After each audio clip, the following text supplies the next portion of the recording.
오늘은 아가서 2장 말씀 보겠습니다. 한 절씩 교독하겠습니다. 나는 사론의 수선화요 골짜기의 백합화로다. 여자들 중에 내 사랑은 가시나무 가운데 백합화 같도다. 남자들 중에 나의 사랑하는 자는 숲을 가운데 사과나무 같구나. 내가 그 그늘에 앉아서 심히 기뻐하였고 그 열매는 내 입에 달았도다. 그가 나를 인도하여 잔칫집에 들어갔으니 그 사랑은 내 위에 깃발이로구나. 너희는 건포도로 내 힘을 돕고 사과로 나를 시원하게 하라. 내가 사랑함으로 병이 생겼음이라. 그가 왼팔로 내 머리를 고이고 오른팔로 나를 안는구나.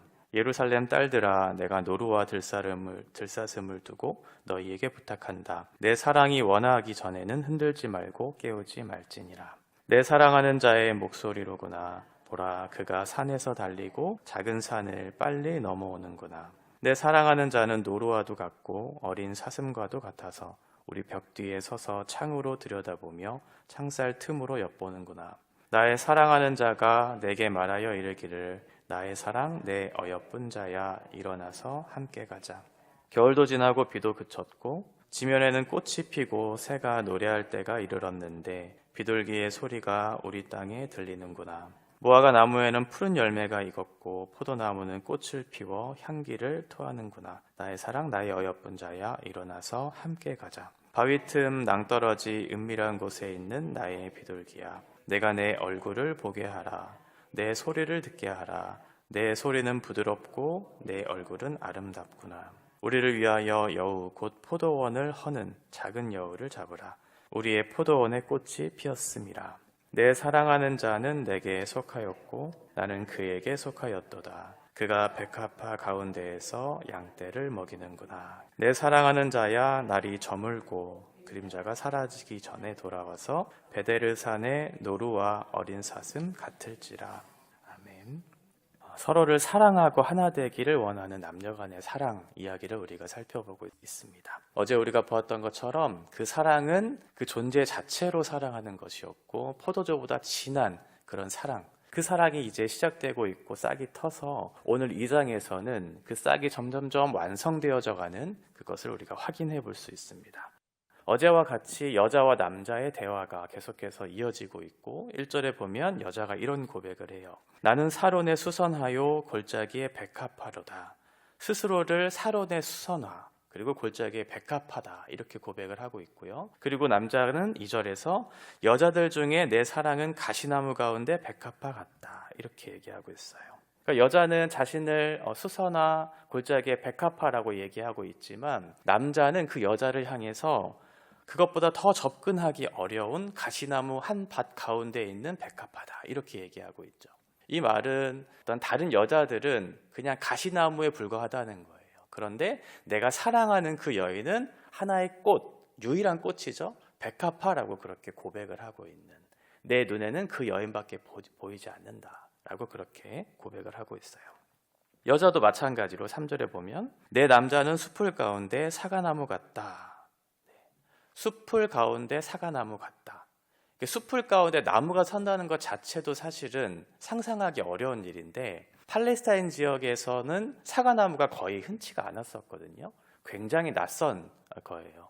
그러니까 지금 이 여인도 남자를 향해서 바라볼 때 내 남자는 유일한 나무이다 라고 하는 것뿐만 아니라 흔히 찾아볼 수 없는 특별한 그런 존재로 그 남자를 지금 인식하고 있는 거죠. 당신은 참 귀하고 당신은 참 가치로운 그런 분입니다. 이렇게 얘기하고 있어요. 내가 그 그늘에 앉아서 심히 기뻐하였고 그 열매는 내 입에 달았도다. 이 여인은 우리가 어제 보았던 것처럼 햇볕에 검게 탄 여인이었어요. 그러면 그늘에 보호받지 못했던 그런 여인이었잖아요. 그런데 이제는 남자의 그늘 아래 보호를 받고 있는 뿐만 아니라 남자가 먹여주는 그 생명의 열매를 먹고 있는, 그러니까 참된 안식과 풍성한 어떤 생명을 지금 누리고 있는 그런 상황들을 묘사하고 있죠. 4절에 보면 그가 나를 인도하여 잔칫집에 들어갔다 이렇게 되어 있어요. 잔칫집, 이 베트 하야인이라고 하는 이 말은 그냥 직역을 하면 포도주의 집이라고 하는 뜻이에요. 그러니까 잔칫집을 지금 포도주의 집인데 포도원이죠. 그러니까 남자와 여자의 사랑의 결실을 이 포도원이라고 하는 그런 단어로 지금 얘기하고 있는 거예요. 그 사랑은 내 위에 깃발이로구나.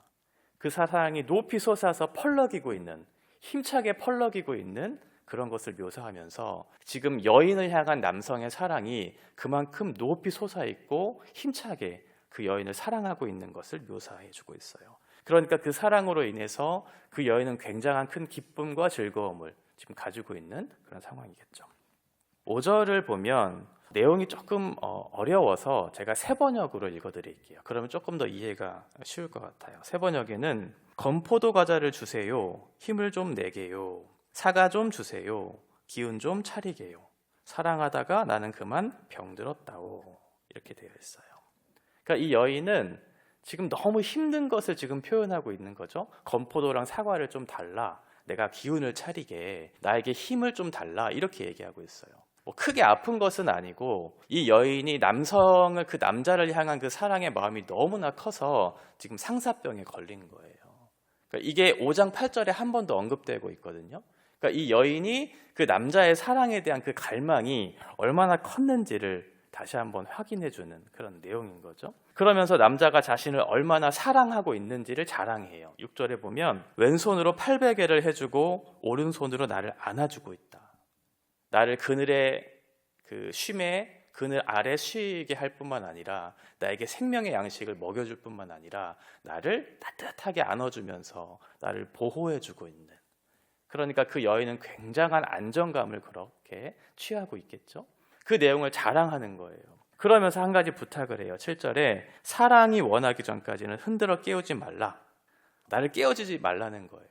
이 말도 3장 5절과 8장 4절 계속해서 반복하고 있거든요. 그러니까 이 사랑이 나에게 오기까지를 기다리고 있는 그 여인, 이 표현을 지금 하고 있는 거죠. 당신은 가시나무 가운데 유일한 꽃입니다. 당신은 삶의 안식과 기쁨을 나에게 가져다 주고 나에게 귀한 양식을 가져다 주는 그런 귀한 남성입니다 라고 하면서 7절까지 그 여인의 남성에 대한 사랑의 고백을 그렇게 진실하게 하고 있는 내용이죠. 그렇게 상사병이 나서 남자를 기다리고 있어요. 도저히 못 참겠는 그런 마음들을 7절까지 그렇게 묘사하고 있잖아요. 그런데 마침내 기다렸던 그 남자가 저 멀리서 보이는 거죠. 8절에 보면 사랑하는 남자의 목소리가 들려오기 시작해요. 그토록 기다렸던 상사병이 날 만큼 내가 사랑하는 그 남자가 저 멀리서 오고 있는 목소리가 들리고 있는 거죠. 그리고 산을 달리고 언덕을 넘어오고 있어요. 마치 그 모습이 노루와 어린 사슴 같았다라고 그렇게 표현하고 있죠. 이 노루라고 번역된 츠비라고 하는 말은 용사라고 그렇게 번역되기도 해요. 용사. 그리고 빠르다라고 하는 그런 뜻도 있거든요. 그러니까 여인이 봤을 때 그 남자가 굉장히 용맹스럽게 빠르게 그 험한 산길을 뛰어다니고 언덕을 넘어서면서 자신을 향한 그런 어떤 간절한 마음을 담아 뛰어오고 있는, 그리고 목소리를 듣고 있는 그 모습을 보고 있는 거죠. 사슴, 아투드라고 하는 것도 힘센 지도자를 상징하거든요. 그러니까 힘센 지도자의 용맹스러운 모습과 같이 빠르게 지금 자신을 향해 나아가는 그 남성의 모습을 보고 여성이 설레어하고 있는 그런 모습이에요. 이제 마침내 그 남자가 험한 그 산길을 뛰어서 언덕을 넘어서 큰 장애물을 넘은 거죠. 그리고 이제 마침내 여인의 집 앞에 다다랐어요. 9절에 보면 우리 벽 뒤에 서서 창으로 들여다보며 창살 틈으로 엿보는구나. 얼마나 보고 싶었겠어요. 그리고 얼마나 만나고 싶었겠어요. 그런데 그 남자가 했던 행동은 그 여인을 빨리 끌어다가 서로 만난 것이 아니고 9절에 보면 벽 뒤에 서서 창으로 들여다보면서 엿보고 있는 그런 상황인 거죠. 사랑의 과정이 잘 나타나 있는 것을 우리가 확인할 수 있어요. 남자는 사랑을 위해서 큰 장애물을 뛰어넘고 용맹스럽게 빠르게 그 여인을 향해 달려가고 있고, 그 여인은 그 남자를 기다리면서 그 사랑의 마음을 간절하게 담아서 그 남자를 보고 있는 그런 상황, 얼마나 기쁘고 얼마나 설레었을까. 그런 상황 속에서 남자가 고백을 하죠. 10절에 보면 나의 사랑 내 어여쁜 자야 일어나 함께 가자. 이제 마침내 그 여인이 기다렸고 용맹스럽게 와서 이제 고백을 한 거죠. 내가 너를 정말 사랑한다. 나의 사랑아, 나의 어여쁜 당신 나와 함께 해주지 않겠습니까? 라고 그렇게 고백을 했더니 여인이 16절에서 고백을 받아들여요. 나는 그에게 속하였습니다. 마침내 사랑의 결실이 맺어진 거죠. 한 사람의 남자의 헌신적인 사랑, 그 존재 자체를 사랑하고 포도주보다 진한 사랑으로 그 여인을 갈구하는 그 갈망이 마침내 결실을 맺고 있는 그런 상황이에요. 굉장히 아름다운 이야기지만 사실은 이 과정 속에서 여러 가지 어려움들이 있었다는 것을 오늘 본문은 얘기하고 있어요. 11절에 보면 겨울도 지나고 비도 그쳤다. 결실을 맺기는 했지만 굉장히 오랜 시간이 걸렸다는 것을 알 수 있고, 그리고 이 남자와 여자는 오랜 시간 기다림을 참고 있었다는 것도 우리가 알 수 있어요. 이스라엘은 겨울이 우기였거든요. 그러니까 겨울 내내 비가 온 거예요. 그 겨울을 지나서 비가 그치기를 기다리고 따뜻한 봄이 왔을 때, 꽃이 피고 새가 노래하는 시기가 왔을 때, 그때 여인에게 고백한 거죠. 나와 함께 하지 않겠는가? 당신은 나의 유일한 꽃입니다. 당신이 나와 함께 하기를 나는 바랍니다. 라고 그렇게 고백을 해요. 여자도 마찬가지로 남자를 오랜 시간 기다렸던 거죠. 7절에 다시 한번 보면 너희에게 부탁한다. 내 사랑이 원하기 전에는 흔들지 말고 깨우지 말지니라. 이렇게 남자도 용맹스럽게 빠르게 그 여인을 향해서 나아왔지만 그 집 앞에서 기다렸고, 그 여인이 나오기까지를 기다렸고, 그 여인도 마찬가지로 그 남자를 기다리고 있는 오랜 시간이 걸렸다는 것을 우리는 확인할 수 있습니다. 이것을 통해 우리가 생각해 볼 것은 정서적으로 또 육체적으로 영적으로 준비가 되어야 한다는 것, 첫 번째 우리가 살펴볼 수 있겠죠. 가정을 책임질 수 있을 만큼의 성숙이 필요했던 거예요. 이들은 뜨거운 사랑을 가지고 있었거든요. 그런데 그것이 일시적인 어떤 감정, 욕망으로 이것이 결실을 맺기를 원하지 않았던 거죠. 서로 참고 참아서 서로의 마음을 확인하는 과정이 필요했고, 하나 되는 과정을 밟아가면서 서로에게 책임 있는 사람이 되도록 봄이 되기까지 기다렸다가 사랑의 결실을 맺게 하는 이런 과정, 오늘 본문을 통해서 확인할 수 있어요. 13절에 보면 무화과 나무의 푸른 열매가 익었다. 네.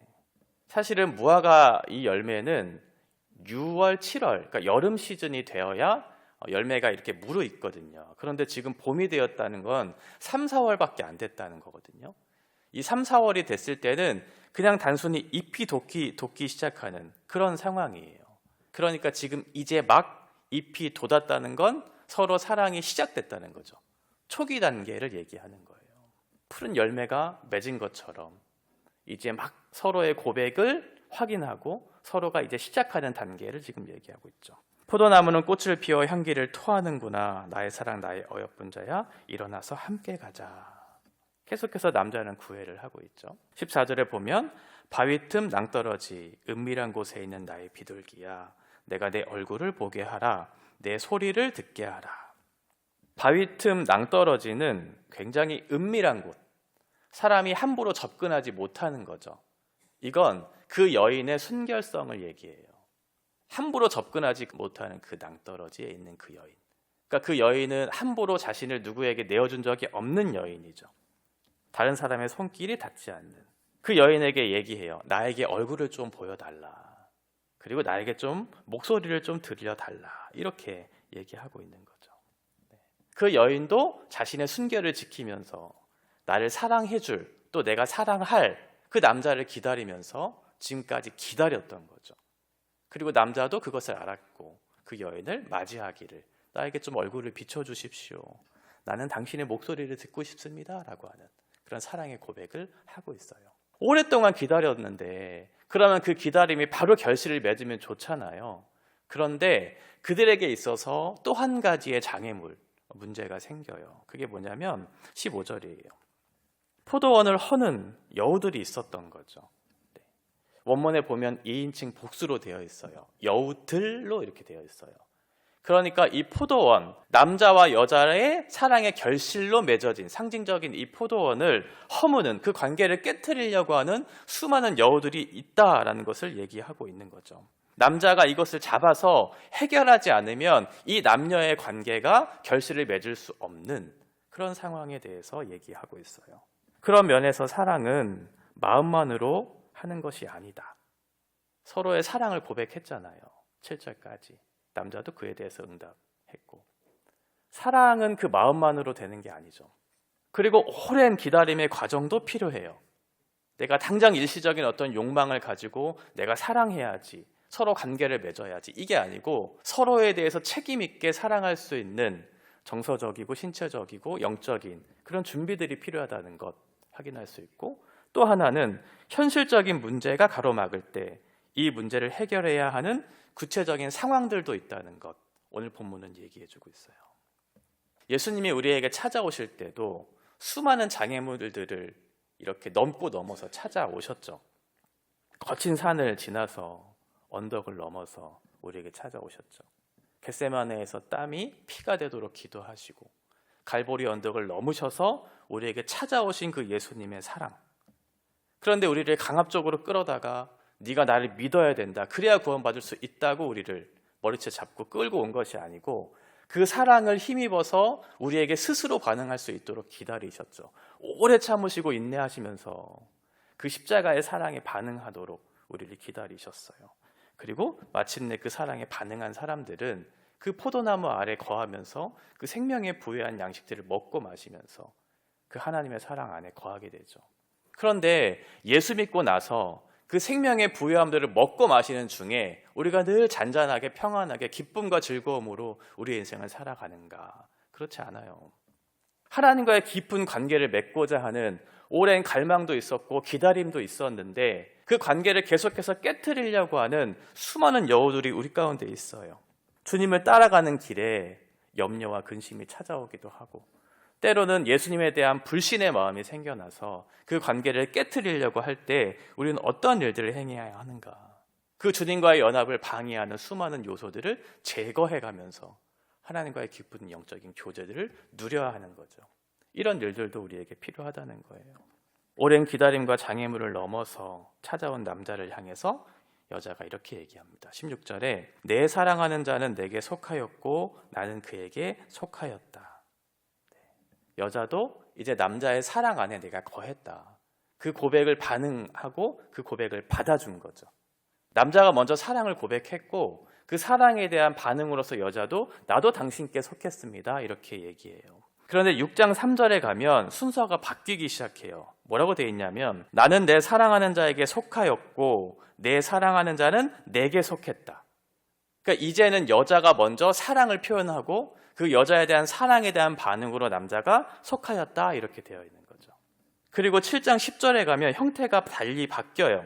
나는 내 사랑하는 자에게 속하였다, 이렇게 되어 있어요. 그러니까 사랑이 점점 발전되어져 가는 것을 우리가 알 수 있죠. 우리가 먼저 하나님을 사랑한 것이 아니고 하나님이 먼저 우리를 사랑하셨어요. 이게 첫 번째고요. 두 번째는 하나님께서 우리에게 사랑하신 그 사랑으로 인해서 그 반응으로서 우리도 하나님을 사랑하는 거죠. 그리고 마지막으로는 주님의 사랑을 갈망하면서 이제 어떻게 하냐면 스스로 주께로 나아가기 시작해요. 이렇게 하나님과 관계가 깨어졌던 우리의 관계가 회복될 뿐만 아니라 그 사랑이 점점점 풍성해지는 것, 우리가 우리의 인생 가운데 확인하게 되죠. 마지막 17절, 날이 어두워지기 전에 돌아와라. 베데르산의 노루와 어린 사슴 같을지라. 이 베데르라고 하는 이 말은 둘로 쪼개어지다라고 하는 그런 뜻, 그 어근으로부터 파생된 단어거든요. 그러니까 산이 쪼개어졌다라고 하는 것은 굉장히 험준한 그런 산을 얘기해요. 험악한 산들, 이 장애물을 뛰어넘어서 나에게 오라, 이렇게 마지막으로 이제 결론을 맺고 있는 거죠.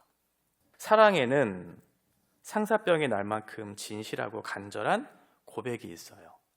당신은 가시나무 중에 유일한 백합화입니다. 당신은 숲풀 중에 유일한 사과나무와 같습니다. 아주 가치 있고 고기로운 유일한 나의 사랑입니다 라고 하는 간절한 고백도 있죠. 그런데 그것으로 되는 것이 아니고 오랜 기다림의 시간이 필요해요. 마음만 가지고가 아니고 우리의 전인이 준비가 되어서 그 사람을 책임 있게 사랑할 수 있는 사람이 되어야 하는 거죠. 그리고 마지막으로 서로 사랑할 때 그 연합을 깨트리려고 하는 수많은 장애물들이 있을 때 어떻게 해야 하는가? 용기를 내서 그 여우들을 잡아내서 그 연합이 깨트려지지 않도록 마지막까지 그 사랑을 지켜가는 것, 이것이 우리에게 필요한 거예요. 하나님께서 먼저 사랑하신, 그래서 우리 그 반응에 사랑한 그 사랑으로서 서로를 사랑하고, 이제는 그 주님이 주신 그 사랑을 끝까지 지켜내 가면서 서로의 연합을 깨트리지 않는 오래 참음으로 우리에게 주어진 문제의 현실들을 뛰어넘는 그런 용기와 믿음을 가지고 살아갈 때 하나님께서 우리에게 주신 생명에 부요한 그 사랑의 결실을 끝까지 맺어져 가는 것을 오늘 본문은 얘기하고 있습니다. 예수께서 우리에게 먼저 찾아오신 것, 예수께서 우리에게 먼저 보여주신 것, 이것을 따라 우리에게 주신 사랑의 결실들을 끝까지 지켜가면서 우리 인생 가운데 생명의 풍성함들을 맺어가는 그런 복된 인생들 살아가기를 바랍니다.